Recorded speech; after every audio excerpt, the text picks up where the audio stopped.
Vitiligo என்பது தமிழில் வெண்குஷ்டம் அப்படின்னு சொல்லுவாங்க. வெண்குஷ்ட வியாதி எப்படி வருதுன்னா, தோலில் சில கலர் கொடுக்குற அணுக்கள் இருக்குது.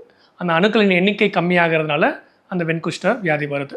அந்த வியாதி வந்து ஒரு சில இடங்கள், ஃபார் எக்ஸாம்பிள் உதட்டில் மட்டுமோ இல்லாட்டி கை காலில் மட்டுமோ இருக்கலாம். லோக்கலைஸ்ட் விட்லிகோ அப்படின்னு சொல்லுவாங்க. இல்லாட்டி ஒரு பகுதியில், ஒரு கையில் ஒரு பகுதியிலையோ இல்லை காலில் ஒரு பகுதியிலையோ இருக்கலாம். அது பேர் செக்மெண்டல் விட்லிகோன்னு சொல்லுவாங்க. இல்லாட்டி உடம்புல இருக்க எல்லா பகுதியுமே அது பாதிக்கலாம். அப்படி எல்லா பகுதியும் ஒவ்வொரு டைப்புக்கும் மருத்துவம் வேறுபடும். ஃபார் எக்ஸாம்பிள் இப்போ ஒரு இடத்துல மட்டும் இருந்துச்சுன்னா அதுக்கு நம்ம ஆயின்மெண்ட்டோ இல்லை அதுக்கு தேவையான மாத்திரைகளோ கொடுத்து கம்மி பண்ணிக்கலாம்.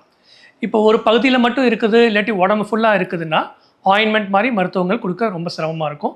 அதுக்கு நம்ம மருத்துவமனையில் ஃபோட்டோதெரப்பி, அதாவது சூரிய கதிர்வீச்சு ட்ரீட்மெண்ட் அவைலபிளாக இருக்குது. இதில் வந்து நல்ல முன்னேற்றம் வருது. இப்போ பிஹெச்சியில் மட்டும் ஆயிரக்கணக்கான பேர் இந்த ட்ரீட்மெண்ட்டை யூஸ் பண்ணி பயனடைஞ்சிருக்காங்க. இப்போ அது போக பரவுற வியாதிகளுக்கு மாத்திரைகளும் புதுசாக நிறைய மாத்திரைகள் வந்திருக்கு. இப்போ சில இடங்களில் வந்து அந்த வியாதியை வந்து கம்மி பண்ணுறது ரொம்ப கஷ்டம். ஃபார் எக்ஸாம்பிள் உதட்லையோ யூரின் போகிற பாகத்துலையோ அந்த மாதிரி இடத்துல போகும்போது அதுக்குன்னு சில சிறப்பு அறுவை சிகிச்சைகளும் நாங்கள் பிஹெச்சியில் செய்கிறோம். For example punch graft, blister graft, அப்புறம் கல்ச்சர்ட் எபிடர்மல் சஸ்பென்ஷன், இந்த மாதிரி நிறையா அறுவை சிகிச்சை யுக்திகளையும் நம்ம கையாளுறோம்.